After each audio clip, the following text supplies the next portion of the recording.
நம்மாழ்வார் இப்ப எங்க இருக்காருன்னா ஆழிப்பிரானை சேர்ந்தவன். அந்த கையிலே ஆழின்னா சக்கராயுதம்னு அர்த்தம்.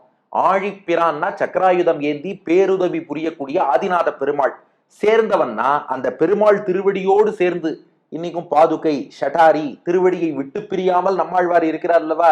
திருக்கோவில்கள் எல்லாம் ஷட்டாரின்னு எதை சாதிக்கிறார்? நம்மாழ்வார் தான் பாதுகை வடிவில் இருக்கார். ஆழிப்பிரானை சேர்ந்தவன்னா அந்த பெருமாள் திருவடிகளை சேர்ந்து திருவடியை விட்டு பிரியாமல் அமர்ந்து இருக்கிறார் நம்மாழ்வார்ங்கிறது தாற்பயம். ஆழிப்பிரான்னா சக்கராயுதம் ஏந்திய பெருமாள்.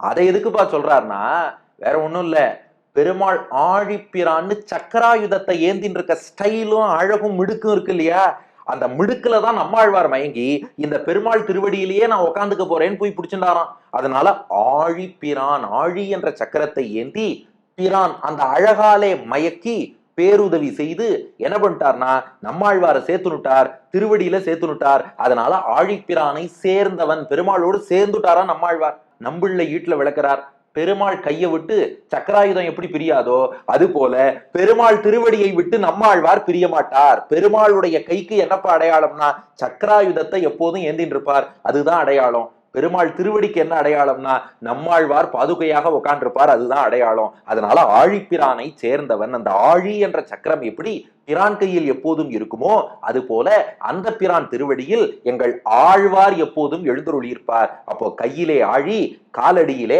ஆழ்வார், ஆழிப்பிரானை சேர்ந்தவன். எப்போதும் நறுமணம் வீசக்கூடிய மகிழம்பூ மாலையை எப்போதும் தன் மார்பிலே அணிந்திருப்பவர் நம்மாழ்வார்.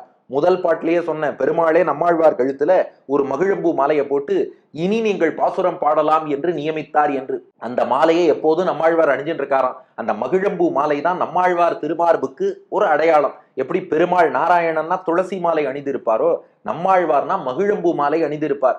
ஏன்னா ஒரு மாலைன்னு போட்டுட்டோம்னா ஒரு நாள் இருக்கும், அதிகபட்சம் 2 நாள், அதுக்கப்புறம் வாடி போயிடும், வேற துர்நாற்றம் தானே வரும். இது நம்பிள்ளை வீட்டுல சுவையா விளக்குறார். நாமெல்லாம் பெருமாள்கிட்ட வராம திருந்தாம உலகியல் விஷயத்திலேயே ஈடுபட்டு இருந்தோம் இல்லையா, அப்ப கொஞ்சம் அந்த மாலை வாடி போய் தான் இருந்துதான். ஆனா நம்மாழ்வார் நம்மளை எல்லாம் திருத்தி பெருமாள்கிட்ட கொண்டு வந்து சேர்த்தாரோ இல்லையோ, அதுல ஆழ்வாருக்கு அவ்வளவு மகிழ்ச்சியா, அப்பா இத்தனை அடியார்களை கொண்டு வந்து பெருமாள்கிட்ட சேர்த்துட்டோமேனு. ஆழ்வார் அடைந்த மகிழ்ச்சியின் வேகத்துல அவர் அணிஞ்சிருந்த மாலை கூட லேசா வாடின மாலை பழையபடி கிடுகிடு கிடுகிடுன்னு துளிர்த்து ஃப்ரெஷ்ஷான மாலையா மனம் கவிழும் மாலையாக மாறிவிட்டது என்று ஒரு ரசத்துக்காக கவிநயத்துக்காக நம்பிள்ளை தெரிவிக்கிறார். நம்ம ஆச்சாரியர்கள் இன்னும் ரசித்து இன்னொரு விளக்கமும் காட்டுகிறார்கள். என்னன்னா அது பெருமாளுடைய பிரசாதமாக ஆழ்வாருக்கு சூட்டிய மாலை. அதனால இவர் பாமாலை எப்படி ஃப்ரெஷ்ஷா பாடிண்டே இருக்காரோ அது போல அந்த பூமாலையும் வாடாமல் இருக்கும். அதனால நாட்கமழ் மகிழ்மாலை மார்பினன்